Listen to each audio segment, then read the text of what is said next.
Hola a todos, mi nombre es Sergio Cárdenas y este audiolibro es del capítulo 7 Crear o morir de Andrés Oppenheimer. Branson, Musk, Carl Jung y el arte de reinventarse. Si no nos hubiéramos reinventado, no hubiéramos sobrevivido. Me costó un poco de trabajo tomar en serio a Sir Richard Branson, el magnate y aventurero británico cuya fortuna se calcula en $400 millones, cuando me dijo que su empresa Virgin Galactic espera colonizar Marte en los próximos años con asentamientos humanos y construir hoteles en el espacio.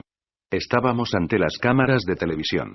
Traté que no se me escapara una sonrisa escéptica demasiado evidente.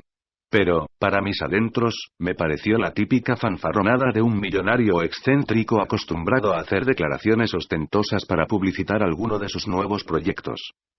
Sin embargo, cuanto más hablé con Branson y con otros aventureros espaciales, los locos del espacio, como los llaman muchos, más me convencí de que quizás no están tan despistados. Se trata de los innovadores más audaces, los que desafían varias de las premisas que se enseñan en las escuelas de negocios sobre el secreto del éxito empresarial.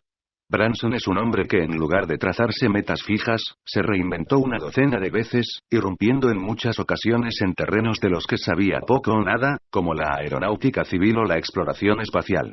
Y mientras algunas sociedades todavía ven con un dejo de sorna a quienes se reinventan, Branson asume sus transformaciones personales y empresariales como uno de sus principales motivos de orgullo. Si no nos hubiéramos reinventado, no hubiéramos sobrevivido, afirma con orgullo uno. Sus cientos de empresas de todo tipo son fruto de la audacia empresarial, la creatividad y el arte de reinventarse constantemente. Cuando lo entrevisté, Branson ya tenía más de 400 empresas del grupo Virgin, y estaba a pocos meses de lanzar su nave Spaceship Two al espacio. Corría contra el tiempo para intentar ganarles a varios de sus competidores, incluyendo a SpaceX, la compañía del billonario fundador de PayPal, Elon Musk, en la nueva era de la exploración espacial privada y del turismo espacial. Los locos del espacio estaban en una carrera desenfrenada por alcanzar un objetivo que para la mayoría del público parecía totalmente descabellado. Viajes al espacio por $200,000. Branson apareció para la entrevista en jeans, camisa blanca abierta en el cuello y un blazer negro, y su clásico pelo largo al estilo de los años 60. Hablaba con un fervor casi religioso de su nueva aventura que, según él, cambiaría la historia de la humanidad. Tras haber construido su imperio discográfico Virgin Records, su aerolínea Virgin Atlantic y cientos de otras empresas de todo tipo bajo la marca Virgin, y tras haber batido récords deportivos cruzando los océanos Atlántico y Pacífico en el globo más grande jamás construido, Branson veía su nuevo desafío, la conquista del espacio, como el más apasionante de su vida. La nave de Branson era una versión ampliada y mejorada del Spaceship One que fue lanzada en 2004 por el millonario Paul Allen y ganó el premio Ansari X de $10 millones. Spaceship One había realizado el primer vuelo espacial tripulado sin fondos gubernamentales, y su gran aporte había sido que se trataba de una nave reutilizable. A diferencia de los cohetes de la NASA, que se destruían una vez que eran lanzados al espacio, la nave podía ir al espacio y regresar, como cualquier avión en tierra. Ahora, el Spaceship Two, en el que Branson ya había invertido $300 millones, tenía una meta tanto más ambiciosa: comenzar la era del turismo espacial y de la colonización del espacio por empresas privadas. Era nada menos que la versión galáctica de la conquista del oeste de Estados Unidos antes de la independencia, que al igual que las nuevas misiones espaciales había sido encabezada por empresarios privados, más tarde popularizados por Hollywood como cowboys. A diferencia del Spaceship One de Allen, que era una nave pequeña, el Spaceship Two de Branson era el doble de grande que su antecesora, medía 18 metros de largo y podía llevar 2 pilotos y 6 pasajeros. Branson empezó a vender pasajes a bordo a $200,000 el asiento, y en 2013 ya había logrado que unas 600 personas se inscribieran para el primer vuelo, que incluía salir de la órbita terrestre por unas 2 o 3 horas, una breve caminata o flotada en el espacio, y regresar a Tierra. Entre los primeros que se anotaron estaba el niño terrible de la música pop, Justin Bieber. El plan de Branson era desarrollar el turismo espacial masivo y utilizarlo con el propósito de generar ingresos para la exploración del espacio y la colonización de Marte. No es un disparate creer que, una vez pasada la novedad del primer vuelo de turismo espacial, la gente va a pagar $200,000 para pasear unos minutos por el espacio. Le pregunté. El magnate británico sonrió, meneó la cabeza negativamente, y dijo: todo lo contrario. Creo que si tuvieran los medios económicos para permitirse un viaje al espacio, y si se les garantizara su regreso a la Tierra, a la inmensa mayoría de la gente le encantaría viajar al espacio. Es un sueño que ha tenido mucha gente joven, y es un sueño que no se ha hecho realidad para muchas personas porque estos proyectos solo los llevan a cabo los gobiernos, y son muy costosos. Por lo tanto, lo que Virgin quiere hacer en los próximos años es bajar los precios de los viajes espaciales de manera que mucha gente un día pueda convertirse en astronauta. En los próximos 10 o 20 años, los precios serán mucho más accesibles, y en lugar de costosas naves espaciales que solo sean para gente muy adinerada, pero mucha gente tendrá la oportunidad de ir al espacio. 2. ¿Entretenimiento para ricos? Acto seguido, le pregunté a Branson. Por los $200,000 que cuesta el pasaje actualmente, ¿qué comodidades reciben los pasajeros? ¿Un trato de primera clase, con comida especial? Branson respondió. Los pasajeros van a recibir muchísimas comodidades. Nuestras naves espaciales están diseñadas para ser admiradas tanto por su belleza exterior como interior. Hay grandes ventanas panorámicas en la nave espacial. Estarán flotando, y creo que tendrán la sonrisa más grande de su vida por esa experiencia. Y cuando estén listos, abrocharán sus cinturones y regresarán a la Tierra. ¿Pero tienen algún valor científico estos viajes, o son un mero entretenimiento para ricos? Le pregunté. Branson me recordó, como ya lo anticipé en el primer capítulo de este libro, que muchos de los grandes avances de la humanidad como los primeros vuelos transatlánticos fueron financiados por gente rica, y que con el tiempo el precio de estos viajes fue bajando, y se terminó beneficiando todo el mundo. De manera que se necesitan los pioneros ricos para empezar estos vuelos, explicó. 3. Efectivamente, la mayoría de los pioneros de la aviación, incluyendo a los hermanos Wright, financiaron sus vuelos experimentales con sus propias fortunas, y lo mismo podría decirse de varios otros grandes e importantes inventores de la humanidad, como Thomas Alva Edison, el inventor de la bombilla de luz y de más de otras 1,000 patentes, que financiaron la mayor parte de sus experimentos de su propio bolsillo. Branson, obviamente, se veía a sí mismo como parte de esa tradición de millonarios innovadores, y la asumía con orgullo. Vamos a colocar satélites en el espacio. ¿Pero qué valor científico tendrán estos viajes de turismo espacial? Insistí. Estos nuevos viajes beneficiarán a toda la humanidad de 1000 maneras, respondió Branson. Gracias a nuestro programa espacial no solo estaremos llevando gente al espacio, sino que estaremos realizando una enorme cantidad de investigaciones científicas. Vamos a colocar satélites en el espacio por una fracción de lo que cuesta hoy en día, lo cual hará que baje significativamente el costo de tus llamadas telefónicas, y el costo de tu conexión de Internet y de tu Wi-Fi. Eso también significa que los 2,000 millones de personas que aún no tienen acceso a estos servicios ahora sí lo podrán tener, a un precio muy barato. De manera que estos viajes traerán muchos, pero muchos beneficios a todos. Eso es lo más fascinante del hecho de que compañías comerciales estén entrando en esta industria. 4. Necesitamos establecer colonias en otros planetas. Branson promociona sus vuelos privados al espacio no solo como una fuente alternativa para la exploración científica en momentos en que la NASA y otras agencias gubernamentales de todo el mundo están sufriendo recortes presupuestarios, sino como una potencial salvación para toda la humanidad. Según aseguró, tenemos que colonizar otros planetas cuanto antes, porque en cualquier momento un meteorito gigante podría chocar contra la Tierra y destruirnos. Ya hemos visto un anticipo de esto en 2013, cuando un meteoro de unos 18 metros de diámetro se estrelló en la región de los Urales de Rusia, causando 500 heridos y dañando más de 7,000 edificios. ¿Cómo saber que un meteorito mucho más grande, capaz de destruir el planeta, no caerá en el futuro? Tenemos que empezar a colonizar otros planetas, porque si un meteorito gigante alguna vez se estrella contra la Tierra, hasta Stephen Hawking ha dicho que podría acabar con la especie humana. Por lo tanto, es importante, para que nuestra especie se preserve, que podamos establecer colonias en otros planetas, dijo Branson. Y el empresario ya tenía decidido dónde instalar su primera colonia Marte. Según me dijo, esperaba poder hacerlo durante mi vida. 5. Branson no parecía tener duda de que hay vida en otros planetas. La misma semana que hablamos, la revista Journal of Science acababa de publicar un artículo corroborando que se había comprobado científicamente la existencia de un río seco en Marte, lo que significaría que alguna vez hubo, o hay, vida en el planeta rojo. No hay duda de que existen miles de otros planetas donde hay vida. Mira, hay tantos en el cielo, que debe haber miles y miles de ellos con vida. Y, según él, la colonización de Marte será posible muy pronto gracias a empresas privadas como la suya. Interrogado sobre si técnicamente es posible una misión tripulada a Marte en los próximos 15 años, Branson respondió: yo pienso que sí. Hay suficiente determinación por parte del sector privado, trabajando probablemente en conjunto con la NASA. El sector privado puede hacer cosas a un costo mucho menor que los gobiernos. Nosotros podemos hacer las cosas por una fracción del precio.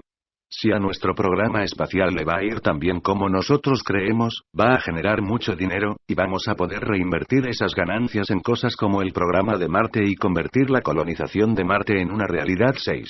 Era disléxico y dejé el colegio a los 15 años.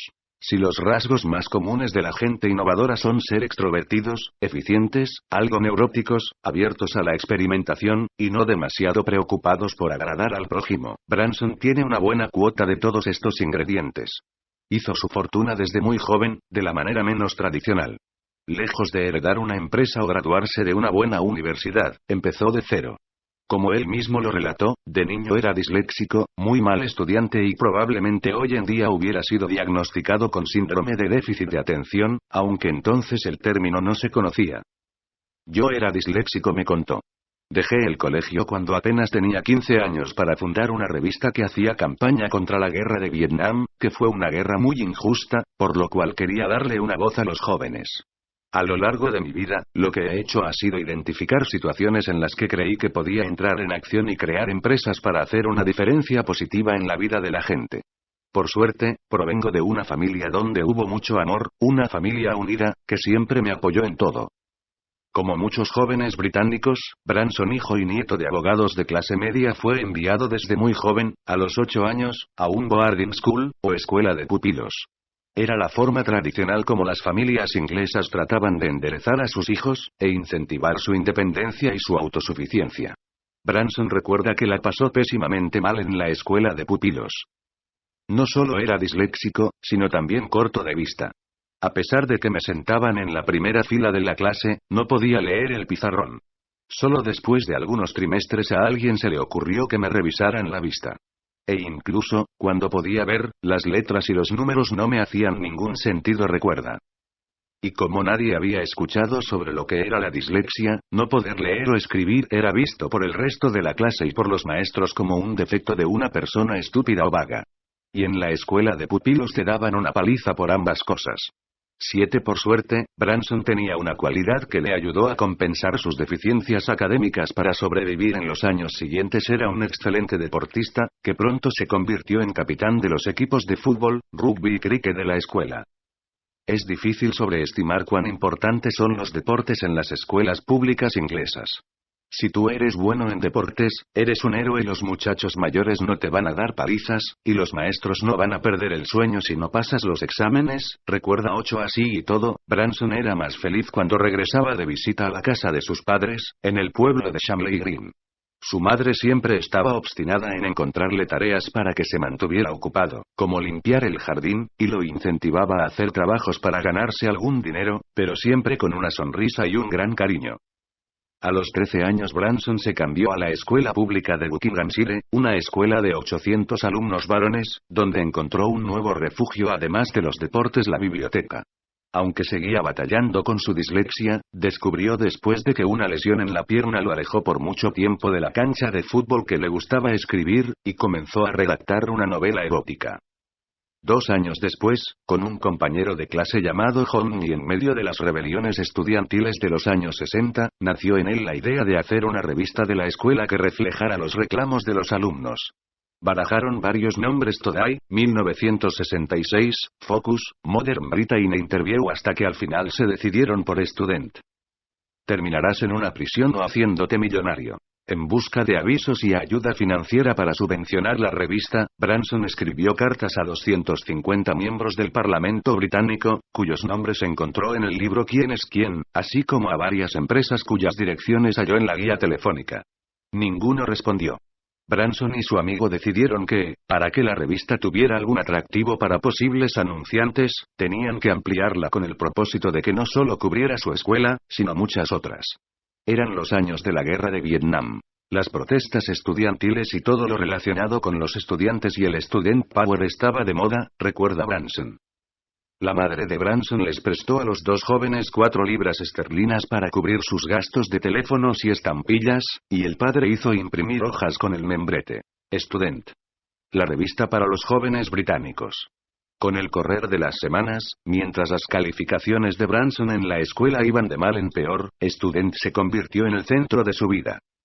Si hubiera sido 5 o 6 años mayor, lo absurdo de la idea de salir a vender publicidad a grandes compañías para una revista que aún no existía, editada por 2 estudiantes de 15 años, me hubiera inhibido siquiera levantar el teléfono.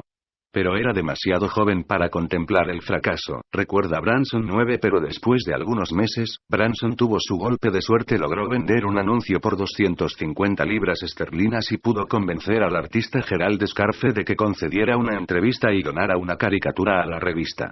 El primer número de Student salió en enero de 1968. Para entonces, Branson ya había dejado sus estudios. Según recuerda, las últimas palabras que le escuchó decir a su tutor fueron de felicitación por el inminente lanzamiento de su revista. Felicitaciones, Branson. Mi pronóstico es que vas a terminar en prisión, o haciéndote millonario. Muy pronto, Student empezaría a llamar la atención a nivel nacional, cuando los dos jóvenes editores, instalados ya en el garaje de la casa de los padres de Honey, consiguieron que la actriz Vanessa Redgrave les diera una entrevista. Logramos persuadirla para que cambiara de opinión y no solo nos enviara un mensaje de buenos deseos para que Student fuera un éxito, sino que nos concediera una entrevista. Esa entrevista fue un punto de inflexión para nosotros, recuerda Branson 10. A partir de ese momento, los dos jóvenes pudieron usar el nombre de Redgrave como un certificado de legitimidad, que les permitió atraer a figuras como el artista David Hockney, o el escritor Jean-Paul Sartre. Y a medida que la revista publicaba entrevistas cada vez más importantes, comenzaban a llegar anuncios suficientes como para imprimir el número siguiente. La entrevista con John Lennon casi nos llevó a la quiebra. El gran salto a la fama de Student, que irónicamente casi llevó a la quiebra a la revista, fue cuando John Lennon aceptó concederles una entrevista. Lennon era un semidios para los jóvenes en ese momento y, según recuerda Branson, cuando el jefe de prensa del cantante prometió a los editores de Student que Lennon donaría una canción inédita para los lectores de la revista, decidieron imprimir una edición récord de 100,000 ejemplares, con un flexidisco de regalo, y encargarían la portada a uno de los más conocidos diseñadores del momento. Pero lo que parecía una oportunidad de oro se convirtió en una pesadilla. Según relata Branson, pasaron varias semanas y la grabación de Lennon no llegaba. Los jóvenes periodistas estaban cada vez más nerviosos, habían apostado el futuro de la revista en este número, y cada vez que llamaban a los representantes de Lennon recibían una nueva excusa. Finalmente, se enteraron de lo que estaba ocurriendo. Lennon se hallaba en medio de una grave crisis personal. Su pareja, Yoko Ono, acababa de perder el bebé que estaban esperando y Lennon había sido detenido por posesión de marihuana. La pareja estaba prácticamente escondida. Yo también estaba en problemas. Nuestro plan para la edición especial de Student nos llevó al borde de la bancarrota. Estaba cada vez más desesperado, recuerda Branson. Y lo estaba, a tal grado que contrató a un abogado para iniciar un juicio contra Lennon por ruptura de un contrato verbal. A los pocos días, Branson recibió una llamada de los representantes del cantante, quienes le dijeron que tenían una grabación para él. Cuando la fue a buscar, era una cinta en la que lo único que se escuchaba era el latido de un corazón, seguido por un largo silencio.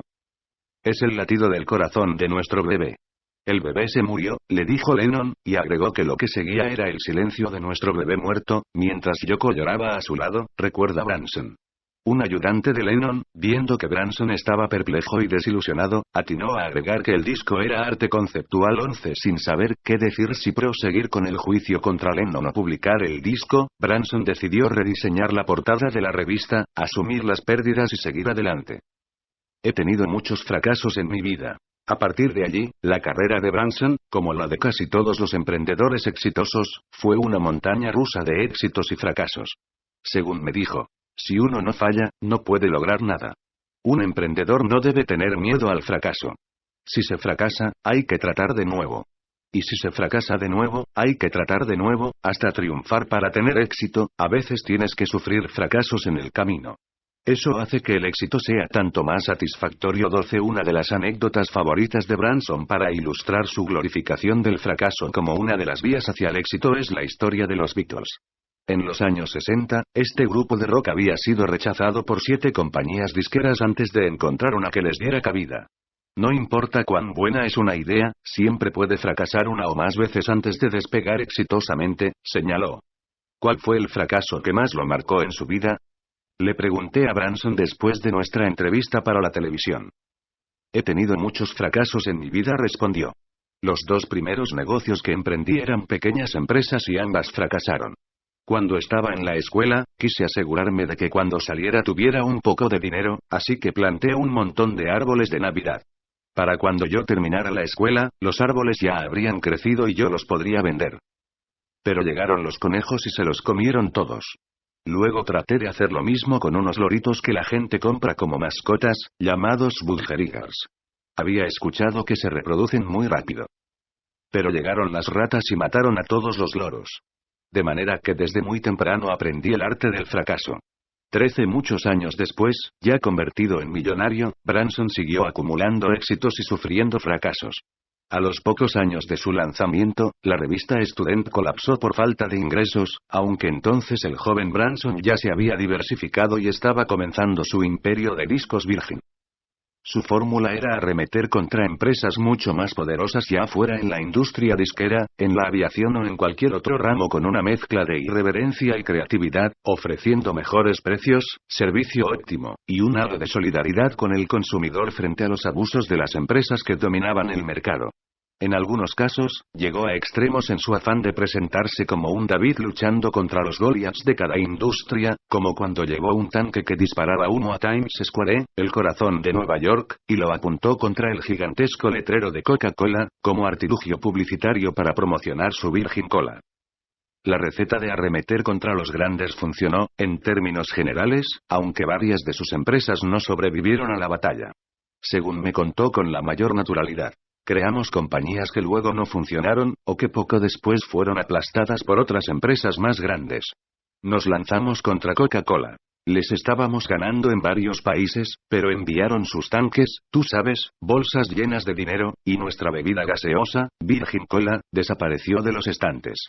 Lo mismo ocurrió años después con su empresa de vodka, su compañía de tarjetas de crédito en Australia, y varias otras empresas de la familia Virgin. Sin embargo, según dijo Branson, su fórmula ante los golpes de sus adversarios siempre ha consistido en levantarse rápido y, si el negocio no tenía futuro, pasar al siguiente. No hay nada de malo en cometer errores mientras no cometas los mismos una y otra vez, afirmaba 14 para Branson. Uno de los mejores consejos que recibió en su vida fue de su profesor de esquí, quien le dijo que si quería aprender a esquiar bien, tenía que estar dispuesto a caerse muchas veces. Lo mismo ocurre en la vida empresarial, me dijo Branson. Hemos sufrido retrocesos, pero por suerte hemos tenido más éxitos que fracasos, concluyó 15. Lo importante es el resultado final, y no los fracasos que se sufren en el camino. ¿Cómo empezó Virgin Records mientras dirigía Student? Durante el auge del movimiento estudiantil, el amor libre y los hippies, Branson advirtió que muchos estudiantes que escribían cartas de lector o llamaban a la revista pedían información sobre problemas de los que nadie hablaba públicamente, como el aborto. Incluso una de las colaboradoras de la revista, de nombre Debbie, había compartido con sus compañeros de la publicación que tras quedar embarazada nadie en los servicios de salud estatales o en las iglesias había respondido sus llamadas pidiendo información sobre cómo y dónde realizar un aborto, o recibir orientación sobre los peligros del contagio de enfermedades venéreas, o dónde recibir ayuda psicológica.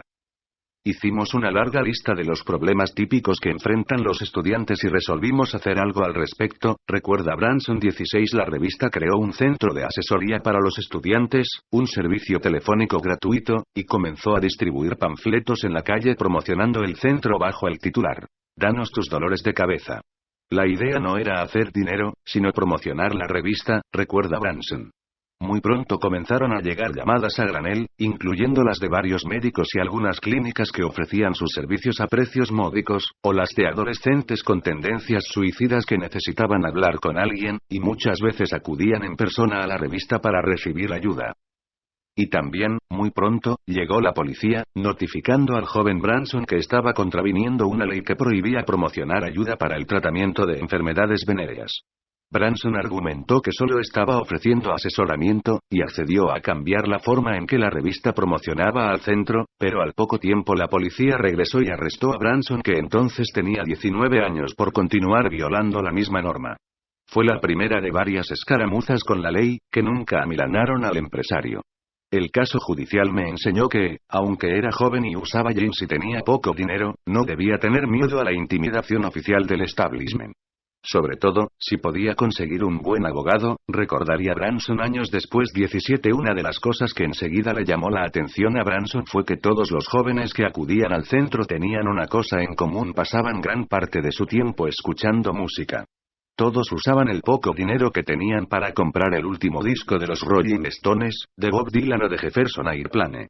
De manera que a Branson se le ocurrió que una buena manera de enderezar las finanzas de su revista, que seguían cayendo peligrosamente, podría ser ofreciendo discos con descuento y enviarlos por correo.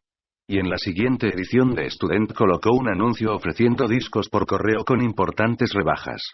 A las pocas horas, la redacción de Student se vio inundada de pedidos, y más dinero en efectivo del que jamás hubiéramos pensado. 18 El imperio de Virgin Records estaba naciendo, y la revista Student pronto pasaría al olvido. De los discos por correo a las tiendas de discos y al sello musical, ni Branson ni sus compañeros tenían la menor idea de la industria de la música, pero eso no fue obstáculo para que, con la audacia que caracterizó al joven emprendedor, rápidamente se iniciaran en el negocio. El nombre de Virgin surgió, precisamente, del hecho de que ninguno de ellos tenía experiencia en la industria disquera, eran vírgenes totales en la materia. Virgin Mail Order, como se llamaba la empresa de discos por correo, pronto alquiló su primer local en Londres. Al contrario de las grandes tiendas de discos, en que los vendedores no sabían mucho de música y vendían discos como si fuera cualquier otra mercancía, los empleados de la tienda Virgin eran jóvenes hippies que estaban al tanto de las últimas canciones y hablaban con los potenciales compradores como si fueran amigos. Y los clientes, que muchas veces ya entraban al negocio con una sonrisa en los labios por la marihuana que acababan de fumar, podían pasar todo el tiempo que quisieran en el negocio, recostados en alguno de los sofás que estaban a su disposición. A los pocos meses, Branson ya había abierto 14 tiendas de discos Virgin en Gran Bretaña. El empresario no tardó en darse cuenta de que el negocio de la música no estaba en las ventas al público, sino en las compañías disqueras. Sus negocios se estaban expandiendo, pero los gastos seguían aumentando. Ante la disyuntiva de recortar gastos o expandir su empresa, Branson optó por lo segundo. Era la audacia que lo caracterizaría durante toda su trayectoria futura. Solo si uno es audaz puede llegar a cualquier lado, suele decir Branson. De manera que el joven decidió usar un dinero que le habían reservado sus padres para cuando cumpliera 30 años, y compró una casa, que pronto convertiría en un estudio de grabación. Virgin comenzó a realizar sus propias grabaciones de bandas de rock y al poco tiempo creó su propia empresa disquera.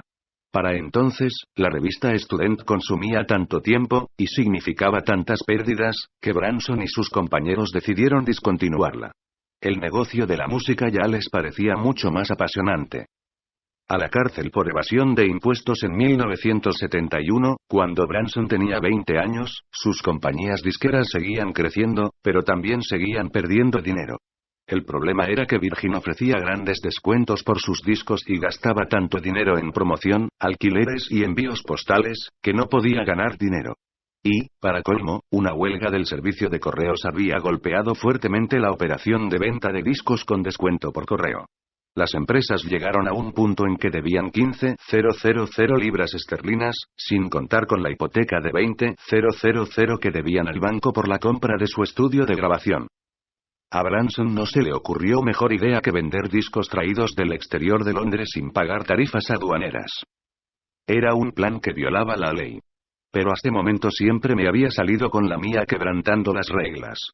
En esos días, pensaba que nada podía salirme mal, y que incluso si algo salía mal no me agarrarían. Recordaría muchos años después, 19 después de algunos viajes exitosos, la policía del servicio de aduanas descubrió la trampa. Más tarde, Branson se enteró de que muchos otros empresarios habían intentado hacer el mismo negocio antes. Los agentes realizaron una inspección de Virgin e incautaron un cargamento de 10.000 discos que no habían pagado tasas aduaneras.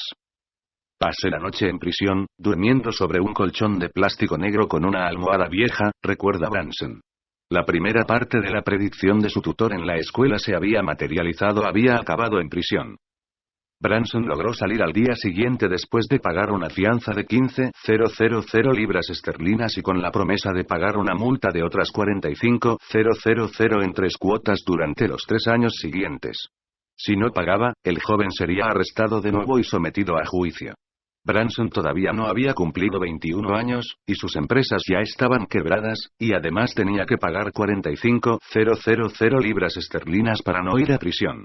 Había aprendido una lección, pero ahora tenía que ganar dinero urgentemente.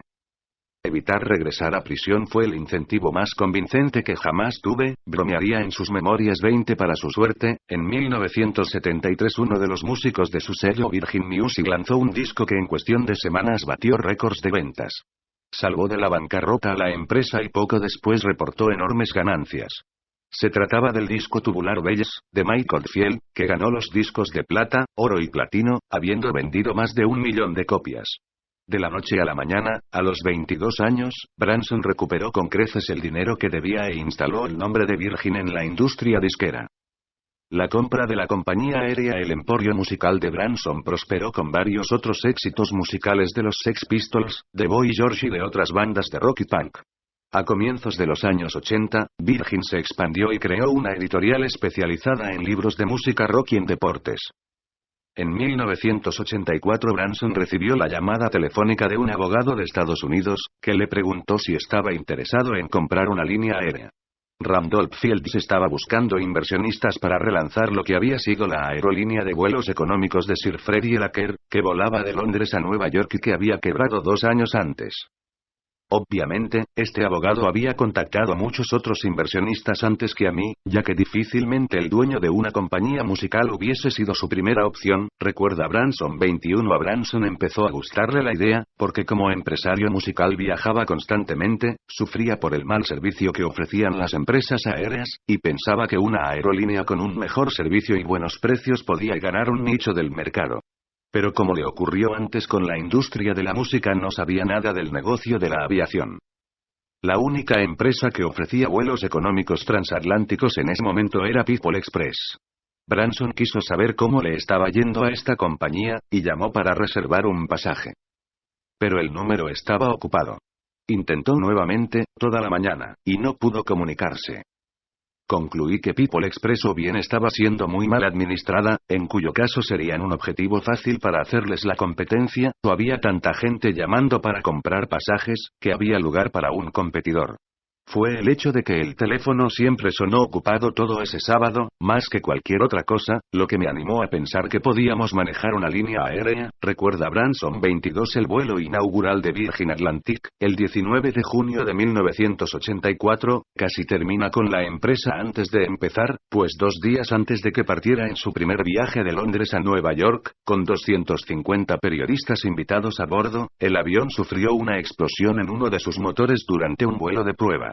Un inspector de la agencia aeronáutica británica que estaba junto a Branson le puso la mano en el hombro y le dijo: «No te preocupes, Richard, estas cosas pasan». 23 Resultó que una bandada de pájaros había sido succionada por el motor del Jundo. Para el inspector, eso era una cosa de todos los días. Pero para Branson significaba una catástrofe potencial. El motor no estaba asegurado porque Virgin Atlantic todavía no tenía su licencia de vuelo, debía recibirla más tarde ese día o al día siguiente y por lo tanto el motor no había podido ser asegurado. El costo de su reemplazo era de 600.000 libras esterlinas. El banco de Branson no quería emitir el cheque correspondiente, pues afirmaba que la línea de crédito de Virgin había llegado a su tope. Branson, temiendo que se tuviera que cancelar el vuelo inaugural y que se filtrara la noticia de la falta de liquidez de la empresa, llamó a todas las subsidiarias extranjeras de las empresas Virgin para que le giraran todo el dinero que pudieran antes de comenzar el día siguiente. El banco, una vez que recibió mayores garantías, accedió a sacar a Branson del apuro. El motor del avión fue reemplazado y el vuelo inaugural se realizó como lo habían planeado, pero Branson aprendió una lección: sus empresas estaban viviendo muy peligrosamente, y una decisión adversa de un banco podría poner en peligro, en cualquier momento, a todo el imperio Virgin, que ya tenía 3.000 empleados. Administradores profesionales y récords mundiales. Tras el susto del vuelo inaugural de Virgin Atlantic, Branson construyó su línea aérea con base en campañas de publicidad con mensajes pícaros e irreverentes, desafiando públicamente a British Airways y a otras empresas mayores que, según él, ofrecían un pésimo servicio. En los años siguientes, Virgin Atlantic colocó pantallas de televisión en cada asiento antes que sus competidoras, empezó a ofrecer servicios de masajes a bordo, y ofreció a sus pasajeros en clase de negocios una limusina que los llevaba gratuitamente al aeropuerto, y de regreso a su casa. Eran golpes publicitarios sumamente efectivos porque, como en el caso de los viajes gratuitos al aeropuerto en limusina, se trataba de servicios que podía ofrecer una compañía pequeña como Virgin Atlantic, que en ese momento solo volaba entre Nueva York y Londres, pero que no podían ofrecer las grandes aerolíneas con cientos de rutas a todo el mundo, porque los costos hubieran sido prohibitivos. Los problemas financieros que habían amenazado a todo el grupo Virgin tras la explosión en el motor durante el vuelo de prueba de Virgin Atlantic convencieron a Branson de que tenía que reestructurar sus empresas, traer administradores profesionales y dedicarse a lo que mejor sabía hacer: inventar cosas nuevas y pasarla bien. El grupo de empresas Virgin ya tenía, además de Virgin Records, Virgin Music y la nueva aerolínea Virgin Atlantic, varias otras empresas de todo tipo, incluyendo una compañía de ropa, una cadena de bares y una empresa de bienes raíces. Los nuevos administradores se horrorizaron al ver la improvisación que reinaba en el grupo Virgin. No podían entender cómo el grupo no maximizaba sus ingresos conjuntos para exigir mejores condiciones a los bancos. Y tampoco podían dar crédito al notar que casi nadie en la empresa usaba computadoras ni se llevaban cuentas adecuadas de inventarios. Inmediatamente, comenzaron a poner las cosas en orden. Branson, mientras tanto, se tomó más tiempo para emprender nuevos desafíos. Tenía apenas 33 años de edad y, siguiendo la tradición de los exploradores británicos, quería batir récords de navegación en vela, en globo y en paracaidismo. Además, necesitaba seguir teniendo una presencia muy visible en los medios de comunicación para competir con sus adversarios mucho más poderosos. A Branson le salía mucho más barato generar publicidad gratuita para el grupo Virgin con sus hazañas deportivas que pagar costosas campañas de anuncios en la televisión. Creí que había sufrido daño cerebral. Su primer intento fue batir el récord de tiempo para un cruce del Atlántico en un velero que llevaba el logo de su aerolínea Virgin Atlantic. Un cruce exitoso del Atlántico atraería publicidad tanto en Nueva York como en Londres, que eran nuestros únicos destinos, recordó años después 24, pero la aventura terminó mal después de 3 días de navegación. El velero, muy pequeño, construido especialmente a ese tamaño para maximizar su velocidad, se topó con una fuerte tormenta cerca de la costa de Irlanda y fue volteado por las olas. Los tripulantes, incluido Branson, tuvieron que saltar al agua y montarse sobre un bote salvavidas inflable. Desde allí, mientras se mecían en medio de la tormenta, pidieron ayuda por radio. Horas después fueron rescatados por un barco que pasaba cerca. Durante las semanas siguientes, Branson siguió sintiendo el zumbido del mar en sus oídos, al grado de que creí que había sufrido un daño cerebral permanente. Recuerda 25, un año después, con un nuevo velero y una nueva tripulación, Branson volvería a hacer el intento, esta vez con éxito. Su velero Virgin Atlantic Challenger II cruzó el Atlántico en un tiempo récord de 3 días, 8 horas y 31 minutos, batiendo la marca anterior por 2 horas y 9 minutos. De allí en adelante, entusiasmado por los desafíos deportivos y la publicidad que le traían, intentó batir otros récords. En 1987 empezó a experimentar con globos, cruzando el Atlántico con el Virgin Atlantic Flyer. En 1991 cruzó el Pacífico, batiendo un récord de velocidad. Y durante los 4 años siguientes realizó varios intentos de dar la vuelta al mundo en globo, junto con el expedicionario Perling Strand, rompiendo varias marcas. Pero ninguna de estas hazañas sería comparable con su proyecto de lanzar la primera nave privada de turismo espacial y de convertirse en su primer pasajero. Ser aventurero y ser empresario no es muy diferente. Intrigado, le pregunté a Branson durante nuestra entrevista qué buscaba con sus expediciones. Había leído en una de sus biografías: mi interés en la vida viene de plantearme retos inmensamente inalcanzables y elevarme sobre ellos. Sin embargo, ¿por qué un empresario multimillonario como él querría poner su vida en riesgo cruzando el Atlántico en un pequeño velero de competición, o el Pacífico en un globo? ¿Qué tipo de satisfacción le proporcionaban esas aventuras? Le pregunté. Mira, creo que ser un aventurero y ser un empresario no es algo tan diferente.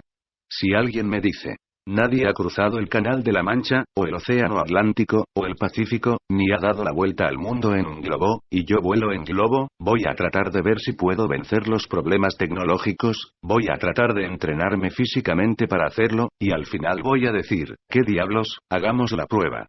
Y agregó. Durante mi vida, he vivido muchas aventuras maravillosas. Ahora las vivo con mis hijos, escalando montañas, tratando de romper récords de navegación transatlántica, o cruzando el Canal de la Mancha haciendo esquí surfing. Y es muy satisfactorio. De manera que estoy tratando de probarme a mí mismo y de probarles a mis hijos que podemos superar cualquier desafío físico o tecnológico. En los negocios no es tan distinto. Uno trata de hacer que los sueños se conviertan en realidad. Si no estás innovando, estás retrocediendo. Cuando le pregunté cuáles serían sus próximas aventuras, tanto en lo deportivo como en lo empresarial, respondió. Bueno, en lo que hace a la exploración espacial, voy a ir al espacio con mis hijos durante este año. Y empezaremos a llevar pasajeros al espacio a partir del próximo año. Después colocaremos satélites, con lo cual esperamos hacer avanzar a muchas industrias. Y ojalá en los años siguientes podamos empezar a pensar en vuelos orbitales, en hoteles en el espacio, y luego en la exploración del universo. Y, por último, queremos hacer que los viajes de un punto a otro cuesten una fracción del precio actual, y sean mucho más cortos. Por ejemplo, que la gente pueda viajar de Buenos Aires a Londres en 2 horas. Esos son algunos de los sueños y los desafíos que nos hemos trazado. 26 Branson no dejaba de pensar en cosas nuevas, por más estrafalarias que sonaran. Había empezado colocando anuncios en su revista Student para vender discos por correo, luego contrató a jóvenes fanáticos de la música rock y colocó sillones en sus tiendas de discos para que sus clientes se sintieran más cómodos. Después ofreció un servicio de limusina gratuita a sus pasajeros en clase de negocios, y ahora estaba ofreciendo viajes al espacio. Su apuesta era expandirse de manera constante, mirando siempre hacia adelante, sin jamás sentarse sobre sus laureles. La innovación es lo que mantiene vivas a las empresas exitosas. Si no estás innovando, retrocedes, decía con frecuencia. Casi todas las escuelas de administración de empresas enseñan que uno tiene que concentrarse en lo que sabe hacer, y las principales compañías del mundo hacen precisamente eso. Coca-Cola produce bebidas, Microsoft hace computadoras y Nike produce equipos deportivos.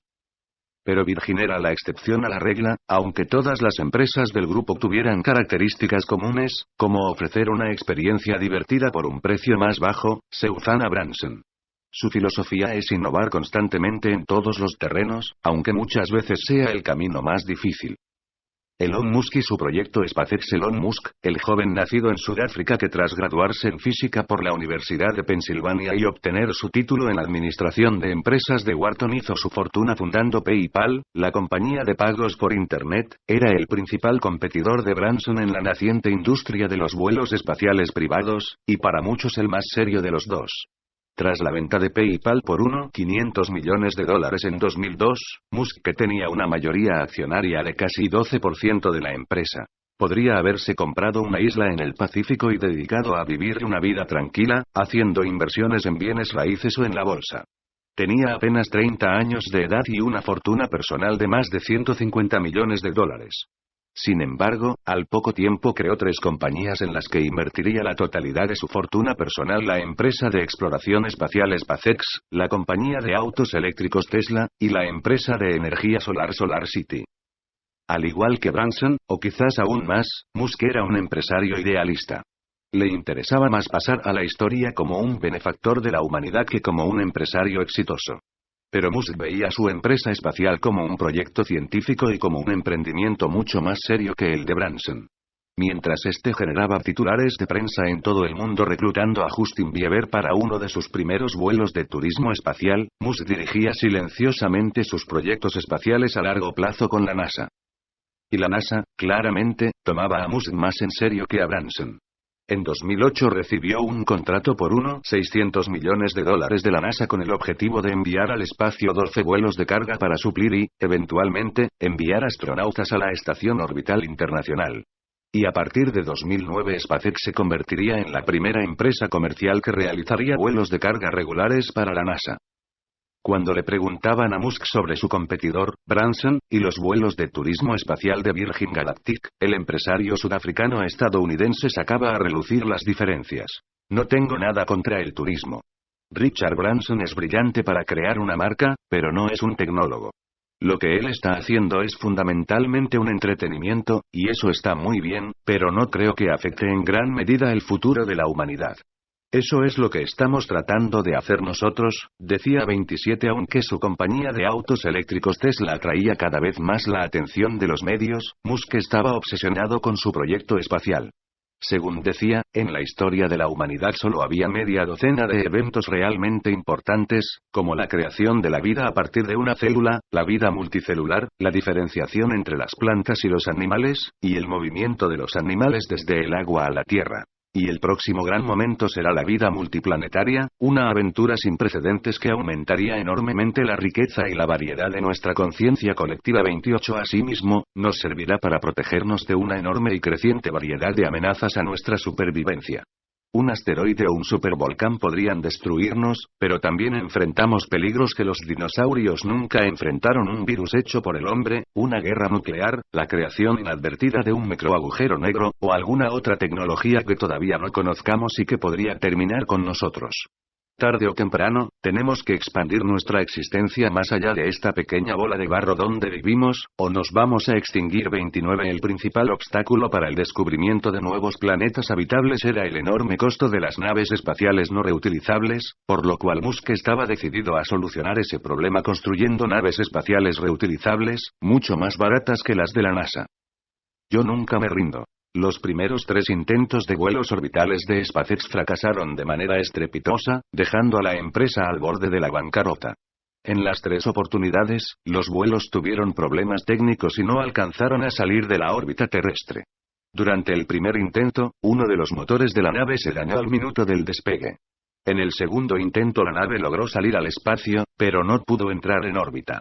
El tercer vuelo, en 2008, se malogró a los 2 minutos. Para entonces, Musk ya había quemado los $100 millones que había destinado para su proyecto espacial.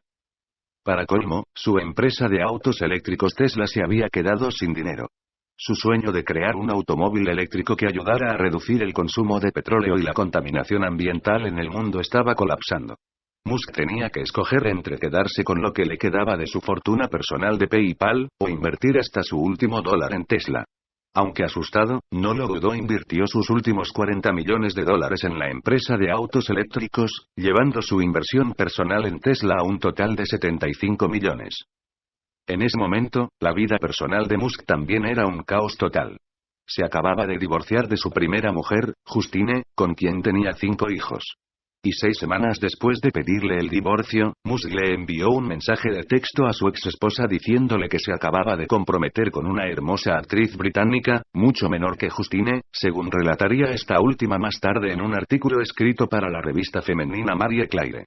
El juicio de divorcio y el nuevo amorío de Musk que, por cierto, terminó con la boda del empresario y la joven actriz en 2010, y su divorcio en 2012 se convirtió en comidilla diaria de las columnas de chismes de los periódicos.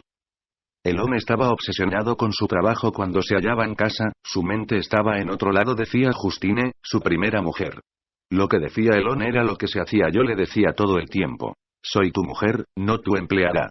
Él me respondía: si fueras mi empleada estarías despedida. 30. El punto más bajo de la crisis económica y personal de Musk llegó a finales de 2008, poco después del rescate financiero de Tesla y del tercer vuelo fallido de SpaceX. Tras el estallido de la crisis financiera de Estados Unidos, en septiembre de 2008, se produjo el mayor colapso bursátil de Wall Street desde la Gran Depresión de 1929 y miles de empresas se fueron a la quiebra. El colapso de la economía mundial llegó en un momento en que Musk no solo se había quedado sin dinero, sino que necesitaba $20 millones para financiar nuevos vuelos experimentales de SpaceX. A finales de 2008, cuando todo indicaba que las tres empresas de Musk se estaban yendo en picada, el empresario se jugó el todo por el todo al éxito del cuarto vuelo experimental de SpaceX. Cuando un periodista del programa 60 Minutos de la cadena CBS le preguntó, años después, si en algún momento pensó abortar el cuarto vuelo experimental de SpaceX y salvar lo que podía de sus bienes para retirarse a una vida más cómoda, Musk respondió: jamás. ¿Por qué no?, preguntó el periodista de la CBS. Porque yo nunca me rindo. Tendría que estar muerto, o completamente incapacitado. 8 semanas después del tercer intento fallido, Musk lanzó su cuarta nave espacial, a sabiendas de que no tenía un centavo en el banco, y de que, si fracasaba, tendría que cerrar la empresa y despedir a todo su personal. Por suerte, esta vez el vuelo tuvo éxito. Fue el primer vuelo de una nave espacial privada que cumplía su misión. Ese momento solo los gobiernos de Estados Unidos, Rusia y Japón, y la Agencia Espacial Europea, habían logrado enviar cápsulas espaciales de carga a la Estación Espacial Internacional. SpaceX se convirtió en la primera empresa privada en hacerlo. A los pocos días, el 25 de diciembre de 2008, la NASA anunciaba que le daría al joven empresario $600 millones para enviar naves espaciales de carga a la Estación Espacial Internacional. Poco después, inversionistas privados pondrían otros $800 millones en la empresa. En pocas semanas, SpaceX pasó de estar riesgo de caer en bancarrota a convertirse en el principal socio de la NASA. Una colonia de 80,000 personas en Marte. Pasada la crisis y recuperadas sus empresas, en buena parte gracias a que la NASA había subcontratado a SpaceX como parte de su plan de reducción de costos, Musk comenzó a planear seriamente el lanzamiento de vuelos tripulados a Marte. Según sus cálculos, SpaceX podría llevar a cabo esa hazaña en 2024. Y, según dijo, a él le gustaría ser parte del vuelo inaugural. El primer vuelo será riesgoso.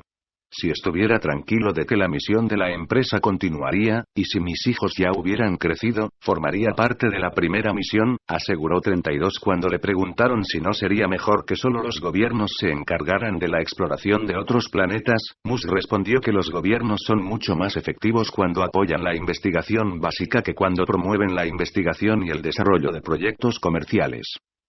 El gobierno fue muy bueno para sentar las bases de Internet y ponerlo en marcha, pero después el proyecto languideció. Las compañías comerciales fueron las que retomaron Internet, alrededor de 1995, y de allí en adelante se aceleraron las cosas. Necesitamos un proceso parecido en la exploración del espacio. 33 En una conferencia ante la Royal Aeronautical Society de Londres, a finales de 2012, Musk propuso construir una colonia permanente de 80,000 personas en Marte. Según su plan, el objetivo era enviar una primera misión de 10 personas a Marte con pasaje de ida, pero no de regreso, con la finalidad de comenzar a construir la infraestructura necesaria para las futuras colonias, e ir aumentando la población de manera gradual. Los pioneros llevarían consigo equipos de construcción y máquinas para producir fertilizantes, metano y oxígeno. La idea era elaborar estas sustancias a partir del nitrógeno y el dióxido de carbono que existe en ese planeta, dijo. ¿Ciencia ficción? Para nada, respondió Musk. Cuando Colón enfiló para el Nuevo Mundo, las posibilidades de que regresaría a Europa eran ínfimas y eso no lo detuvo. Lo mismo puede decirse de los pioneros que fundaron Estados Unidos, argumentó. Una colonia permanente en Marte es algo no solo factible sino necesario para asegurar la preservación de nuestra especie, concluyó. Carl Hieman, el argentino que lanza minisatélites. Musk y Branson no son los únicos que están revolucionando la industria espacial. Hay otros locos del espacio menos conocidos a nivel mundial, como el argentino Emiliano Carl Hieman, que les está pisando los talones con proyectos menos ostentosos, pero que pueden resultar igualmente transformadores. Para ser sincero, nunca había escuchado hablar de Carl Hieman hasta que, durante una visita a Palo Alto, California, le pregunté a Salim Ismail, el emprendedor profesor encargado de las relaciones internacionales de Singularity University, quién es, a su juicio, el latinoamericano que está llevando a cabo la innovación más notable. Sin dudarlo, Ismail mencionó a Carl Hieman. Va a revolucionar la industria satelital a nivel mundial, dijo. Carl Hieman está realizando un proyecto para democratizar el espacio, produciendo minisatélites supereconómicos para competir con los grandes satélites que actualmente solo pueden ser costeados por gobiernos y empresas multinacionales. Mientras que los satélites que se utilizan para observar la Tierra, entre otras cosas para vigilar fronteras y detectar incendios forestales, son muy costosos y pueden tomar una fotografía cada 3 días, la idea de Kargieman es crear plataformas de unos 15 minisatélites, de modo que puedan tomar una foto cada 5 minutos. Su inspiración fue la industria de las computadoras que, en un principio, eran enormes y costosísimos aparatos que solo podían ser adquiridos por los gobiernos y las grandes empresas, hasta que salieron al mercado las computadoras personales, más pequeñas y baratas, que podían ser adquiridas por todo el mundo. Al contrario de un satélite tradicional, que cuesta aproximadamente $107 millones, Kargieman está produciendo minisatélites por $100,000, que pesan menos de 2 kilos y que ya han sido lanzados al espacio de manera experimental en cohetes de China y Rusia. El plan de Kargieman es inundar el espacio con sus minisatélites y ofrecer un servicio que permita a cualquier persona crear aplicaciones para correr en esos satélites, de la misma manera en que cualquier persona puede crear aplicaciones para Internet. Obviamente, los satélites tradicionales y los nuestros no son iguales, me dijo Kargieman durante una larga entrevista. Aunque tengan la misma capacidad, los nuestros enfrentan más riesgos, pues es más probable que se rompan y que funcionen mal, y tienen una vida útil mucho más corta. Pero, por otro lado, son tan baratos que el mismo costo con el que antes podías poner un satélite en el espacio, ahora vas a poder poner 1,000 satélites de los nuestros. Y entonces, si uno falla, no importa tanto, porque vas a tener una constelación de pequeños satélites que te va a permitir ese lujo sin que afecte los servicios del conjunto. El emprendedor argentino, un hombre que estudió 5 años de matemáticas y luego volvió a la universidad sin haber completado su tesis para empezar a estudiar filosofía, afirma que la industria aeroespacial, a diferencia de la computación, se ha mantenido congelada en el tiempo. Ambas industrias comenzaron siendo desarrolladas por las Fuerzas Armadas, pero mientras que las computadoras pasaron al consumo masivo, la industria aeroespacial ha permanecido en manos de los militares, que solo ahora están comenzando a tener competencia del sector privado. Los militares que lanzaban satélites al espacio y luego los arrendaban a empresas de telefonía, televisión e Internet, requerían satélites muy grandes y seguros, porque no podían permitirse fallas. El costo que implicaba enviar a un astronauta a reparar sus satélites era impagable, explicó. Los satélites de Kargieman, en cambio, son descartables. Por lo tanto, requieren muchísimo menos inversión para asegurar su durabilidad. Kargieman, al igual que Branson, Musk y muchos otros nuevos aventureros espaciales, sabía poco o nada de la industria aeroespacial antes de incursionar en el negocio. Pero durante un viaje al Centro Espacial de la NASA, en 2010, le llamó la atención el atraso tecnológico en el que se hallaban los programas de la agencia espacial, que por una combinación de falta de fondos e inercia, y también debido a la pérdida de apoyo político desde que el primer astronauta estadounidense pisó la Luna, seguía utilizando tecnologías obsoletas. Me pareció increíble lo que vi. Estaban yendo al espacio con ingeniería de los años 70, comentó. Una noche, sentado frente a su laptop, a las 2 de la madrugada, en California, Kargieman decidió que podía transformar la industria espacial. No sabía si dedicarme a la tecnología o a la filosofía. En 2010, Kargieman tenía 35 años de edad y enfrentaba una especie de crisis existencial tras haber estudiado matemáticas y filosofía en la Universidad de Buenos Aires y fundado varias empresas tecnológicas relativamente exitosas, pero en las cuales no se veía trabajando el resto de su vida.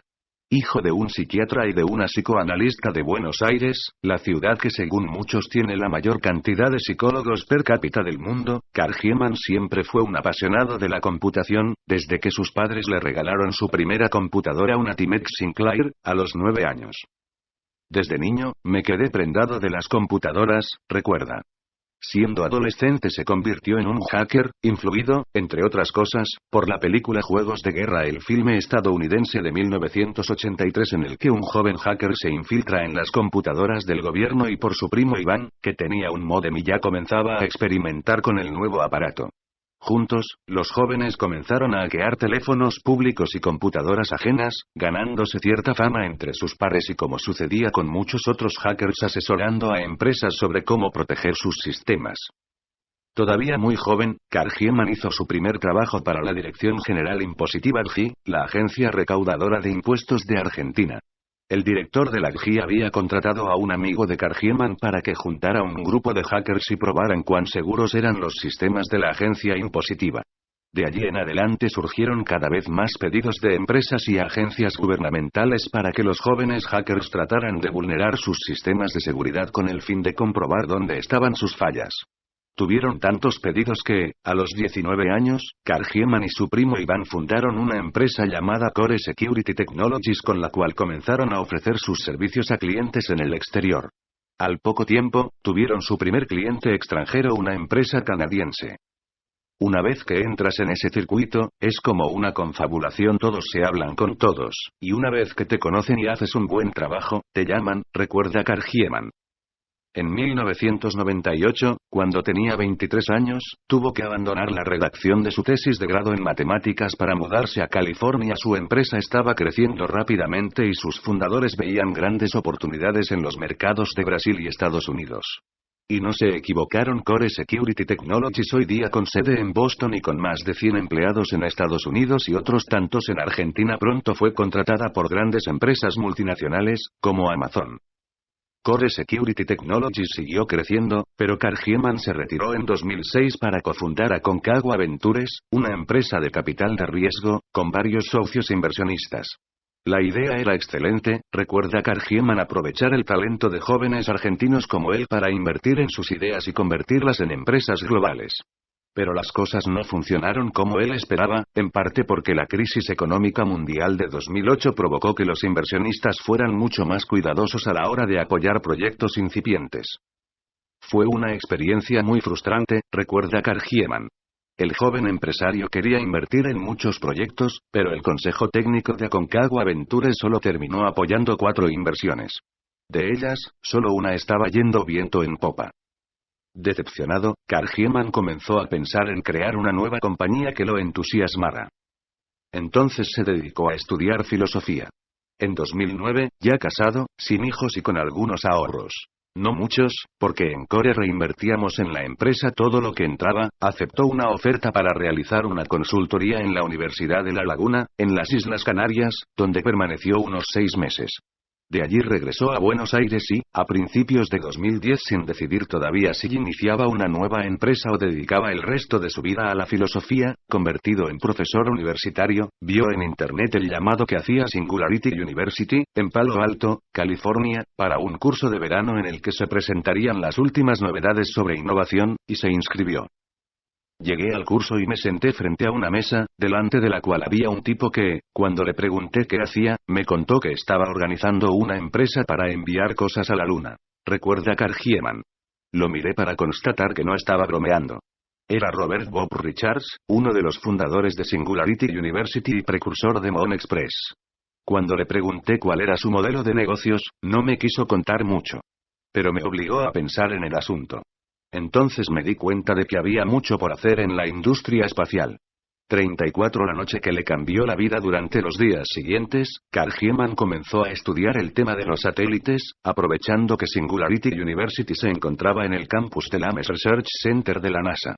Aunque este campus no tiene nada de espectacular, se encuentra en una base militar abandonada, cuyos edificios no han sido modernizados en muchas décadas. Hay muchas empresas de la industria aeroespacial que tienen sus laboratorios allí. Kargieman empezó a hablar con cuanta persona pudo sobre la industria satelital. Una noche, a las 2 o 3 de la mañana, estando en uno de los halls de Singularity University, analizando en mi laptop el mercado de servicios satelitales, pensé que había que hacer algo diferente. Comencé a investigar y me di cuenta de que en principio parecía factible fabricar satélites más pequeños y más baratos. Esa noche me superentusiasmé y decidí que me iba a dedicar a ese negocio. Vi la oportunidad de instrumentar un cambio importante en una industria que había estado estancada durante muchos años y que tenía una gran potencialidad de mejorar nuestra vida, recuerda. Kargieman comenzó a armar un plan de negocios, ofreciendo a los inversionistas una plataforma de satélites baratos que podían ser utilizados tanto para telefonía e Internet como para tomar imágenes de la Tierra con propósitos de observación del clima y de las condiciones de los suelos para la agricultura, además de ofrecer servicios personalizados a quienes quisieran utilizarlos con una aplicación específica. Por ejemplo, cualquier persona, en cualquier lugar del mundo, podría usar los pequeños satélites con el propósito de crear un canal de televisión exclusivo para su vecindario, o un canal temático para los hogares cuyos habitantes tuvieran un interés particular, o para permitir, a quienes practican surf, averiguar cuáles son las condiciones del agua en las playas cercanas. Esto va a abrir el mundo de las aplicaciones espaciales. Porque dichas aplicaciones, a largo plazo, no van a salir de nuestra empresa, sino de los usuarios, como ocurrió con Internet, asegura Kargieman. En 2010 el empresario inauguró su nueva compañía, Satellogic, con la ayuda de algunos inversionistas privados y del INVAP, la empresa con sede en Bariloche, Argentina, fundada en los años 70 por la Comisión de Energía Atómica de Argentina y la provincia de Río Negro. Aunque el gobierno argentino invirtió $1,6 millones con el fin de usar los satélites de Kargieman para investigaciones universitarias, Satellogic es una empresa privada, controlada por él, sin participación gubernamental, asegura su fundador. En abril de 2013 Satellogic lanzó al espacio, en un cohete chino que también llevaba satélites de otros países, su primer satélite, el CubeSat 1, apodado Capitán Beto, en honor a la canción del músico rockero argentino Luis Alberto Spinetta. En agosto de ese mismo año, le siguió el segundo satélite, apodado Manolito en honor del personaje de Quino, creador de la tira cómica Mafalda. A mediados de 2014, Satellogic lanzó a bordo de un cohete ruso desde la ciudad de Yasny, Rusia, el minisatélite Tita, en honor de la actriz Tita Merello. Era el primero de la empresa que se mandaba al espacio sin apoyo económico gubernamental, y sería seguido por otros 15 en los siguientes 12 meses, según dijo Kargieman a la prensa. Ya para entonces, Kargieman comenzaba a tener competidores en todos lados, incluyendo a la propia NASA, a la Universidad de Stanford y a empresas como Planet Labs, que anunciaba planes para lanzar 28 minisatélites antes de que finalizara el año y que formarían un anillo alrededor de la Tierra y enviarían información en tiempo real sobre congestionamiento vial y deforestación de zonas protegidas. Todavía estaba por verse si Satellogic, la empresa de Kargieman, se consolidaría como una de las líderes en el campo de los minisatélites. No obstante, ya había despegado y sus casi 3 años de vida, un período de tiempo nada despreciable en el mundo de la innovación, le daban una cierta ventaja en experiencia y conocimiento de mercado sobre muchas de sus competidoras. El arte de reinventarse de manera constante. Sería fácil ver a Musk o a Branson como millonarios excéntricos que adoptan la causa de la exploración del espacio para promocionarse a sí mismos, o a sus empresas, pero no es el caso. Ambos han invertido buena parte de su fortuna en esa causa, a veces poniendo en riesgo a sus grupos empresariales. En lugar de gozar de su fortuna, o de acumular cada vez más dinero para seguir escalando en las listas de los hombres más ricos del mundo, optaron por arriesgar mucho de lo que tenían todo, en el caso de Musk, en aras de materializar su sueño de salvar a la humanidad mediante la colonización del espacio. Son empresarios que, al igual que el argentino Kargieman, se reinventan de manera constante, que no temen a los cambios y que viven mirando hacia adelante. En el caso de Branson, toda su carrera empresarial fue una de reinvención persistente, y una y otra vez el hecho de haberse reinventado tras circunstancias adversas lo salvó de la bancarrota. Se reinventó cuando su revista Student quebró y comenzó a vender discos por correo. Se reinventó nuevamente cuando empezó a vender discos en tiendas comerciales después de que una huelga en correos acabó con su negocio de venta de discos por mensajería. Se reinventó otra vez como empresario aeronáutico, y luego como empresario galáctico. Y en el camino fundó cientos de compañías de todo tipo. Al momento de escribir estas líneas, las empresas de Branson emplean en conjunto a más de 40,000 personas e incluyen, además de su emporio musical y aeronáutico, una red de trenes privados, varias tiendas de jeans, una cadena de gimnasios, negocios de cosméticos, tarjetas de crédito y compañías de seguros. Branson, al igual que Musk y Guardiola, opina que no es saludable para ninguna empresa quedarse haciendo siempre lo mismo. Hola a todos, mi nombre es